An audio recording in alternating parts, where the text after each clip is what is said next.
ഈ ഇസ്ലാമിക രാഷ്ട്രം സ്ഥാപിക്കാൻ നടക്കുന്ന ആളുകൾ ഉയർത്തുന്ന ഏറ്റവും പ്രധാനപ്പെട്ട ഒരു മുദ്രാവാക്യം ഇടതുപക്ഷ മുന്നണി ഗവൺമെൻറ്റും CPM-ഉം ഹിന്ദുത്വ നിലപാടിനോട് യോജിക്കുന്നു എന്നുള്ളതാണ്. രണ്ടും ശുദ്ധ അസംബന്ധങ്ങളാണ്.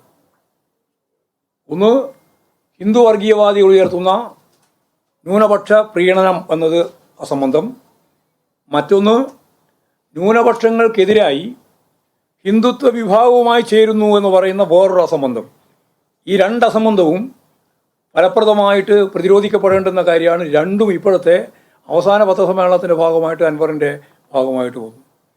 അതിൽ ഊന്നൽ കൊടുത്തിട്ടുള്ളത് ഈ പറഞ്ഞതാണ്, ഹിന്ദുത്വ ശക്തികളുമായി ന്യൂനപക്ഷ വിഭാഗങ്ങൾക്കെതിരായിട്ടുള്ള കടന്നാക്രമണത്തിൻ്റെ രീതിയിൽ വരുന്നു എന്നുള്ളതാണ്. അപ്പോൾ ഇതും ഞാൻ നേരത്തെ പറഞ്ഞതുപോലെ ശക്തിയായിട്ട് എതിർക്കപ്പെടേണ്ടുന്ന കാര്യമാണെന്ന കാര്യത്തിൽ, രണ്ടും എതിർക്കപ്പെടേണ്ടതാണെന്ന കാര്യത്തിൽ ഞങ്ങൾക്ക് യാതൊരു സംശയമില്ല.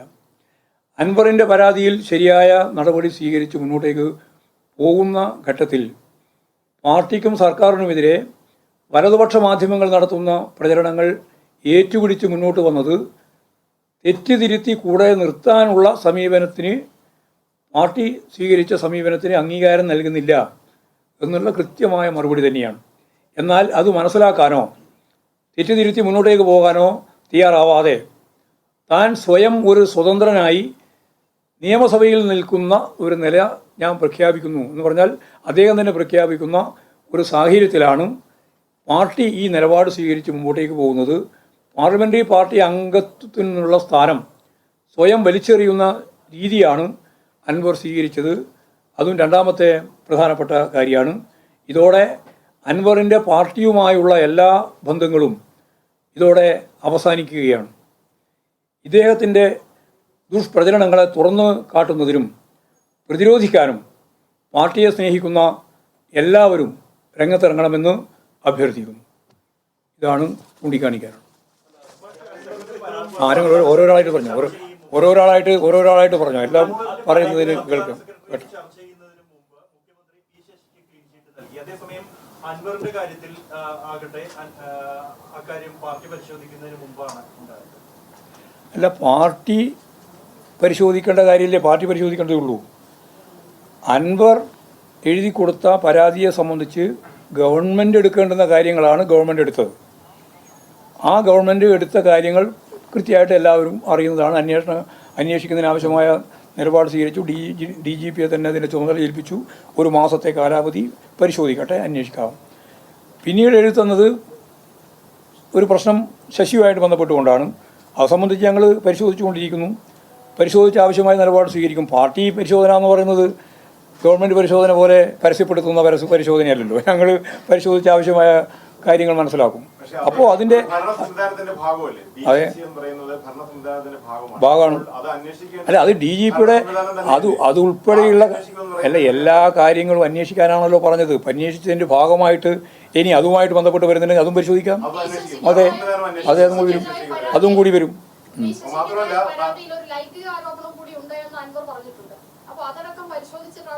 ഇല്ല, അങ്ങനെയൊന്നും പറഞ്ഞിട്ടില്ല. ഒരു ലൈംഗിക ആരോപണം പറഞ്ഞിട്ടില്ല. ഒരു ലൈംഗിക ആരോപണവും ഞങ്ങളുടെ മുമ്പിലില്ല. ഇല്ല. പാർലമെന്ററി പാർട്ടി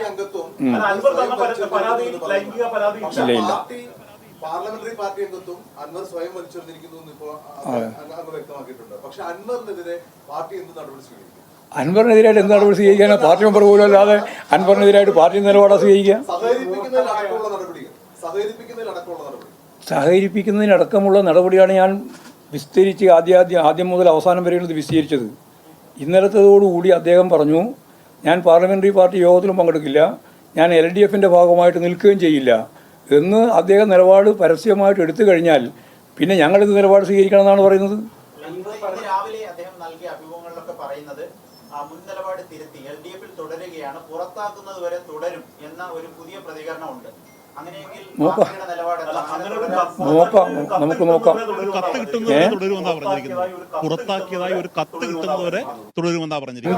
അൻവർ ഇപ്പോൾ ആദ്യം മുതൽ പറഞ്ഞുകൊണ്ടിരിക്കുന്നതിൽ നിന്ന് ഒരുപാട് രീതിയിൽ മാറിക്കൊണ്ടിരിക്കുകയാണ്. ആ മാറ്റത്തിൻ്റെ സ്ഥിതി എന്താണ് എന്നുള്ളതൊന്നും, മനോനില എന്താണ് എന്നൊന്നും എനിക്കിപ്പോൾ പറയാൻ സാധിക്കില്ല.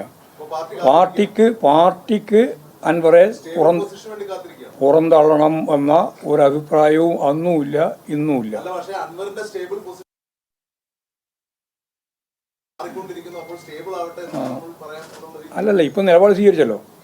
ഇനി ഇനി ഇനി എന്ത് എന്നുള്ളത് അൻവറാണ് ശരിയായ രീതിയിൽ കൈകാര്യം ചെയ്യേണ്ടത്. പല വിഷയങ്ങളും നേരത്തെ പല വിഷയങ്ങളിലും അദ്ദേഹം പല കാര്യങ്ങളും ഉന്നയിച്ചു. രാഹുൽ ഗാന്ധിക്കെതിരെ ആരോപണം ഉന്നയിച്ചു. അങ്ങനെയൊക്കെ നിയമസഭയിൽ രാഹുൽ ഗാന്ധി CPM ശക്തമായി പിന്തുണയ്ക്കുകയായിരുന്നു. ഇപ്പോൾ നിങ്ങൾക്ക് അത് വലിയ തിരിച്ചടിയായി മാറി എന്നാണ് ഇപ്പോൾ വിലയിരുത്തുന്നത്. കോൺഗ്രസിലേക്ക് UDF-ലേക്ക് എടുക്കുന്നതിന് സുധാകരൻ പറഞ്ഞ തടസ്സം പരിഹരിച്ചു. ശ്രദ്ധിച്ചില്ലേ ഇന്നലെ? എന്തായിരുന്നു സുധാകരൻ പറഞ്ഞത്? അല്ല, ഞങ്ങളിപ്പോൾ ഓരോന്നോരോന്നായിട്ട് അംഗീകരിക്കുകയും ഓരോന്നോരോന്നായിട്ട് എതിർക്കുകയും ചെയ്യേണ്ടതല്ലോ. പൊതുവായിട്ടല്ലേ ഞങ്ങൾ നിലപാട് സ്വീകരിക്കുക. രാജീവ് ഗാന്ധിയുടെ, അതായത് രാഹുലിൻ്റെ പിതാവിൻ്റെ കാര്യമാണ്. അദ്ദേഹം ഇന്നലെ പറഞ്ഞല്ലോ, കരുണാകരനും നേതാക്കന്മാരെല്ലാം നിൽക്കുന്നു വണ്ടിയായിട്ട്. എന്നിട്ട് രാജീവ് ഗാന്ധി എൻ്റെ ബാപ്പയുടെ കാറിലാണ് പോയത് എന്ന് ഇന്നലത്തെ വാർത്താ സമ്മേളനത്തിൽ പറഞ്ഞത് ഓർക്കുന്നുണ്ടല്ലോ. മാത്രമല്ല, രാഹുൽ ഗാന്ധിയെ പറ്റി ഞാൻ പറഞ്ഞത് അന്നത്തെ ഒരു സാഹചര്യത്തെ അടിസ്ഥാനപ്പെടുത്തിയിട്ട് വിശദീകരിച്ചത് മാത്രമാണ്. എനിക്ക് ആ കുടുംബവുമായിട്ട്, നെഹ്റു കുടുംബം ഉൾപ്പെടെയുള്ള കുടുംബവുമായിട്ട് യാതൊരു തരത്തിലുള്ള പ്രശ്നവുമില്ല എന്ന് സുധാകരൻ പറഞ്ഞതിൻ്റെ ഭാഗമായിട്ടുള്ള തടസ്സം നീക്കുന്ന നിലപാട് ഇന്നലെ സ്വീകരിച്ചിട്ടുണ്ട് എന്ന് ഞാൻ പറഞ്ഞു വെച്ചു എന്നുള്ളത് പറഞ്ഞു.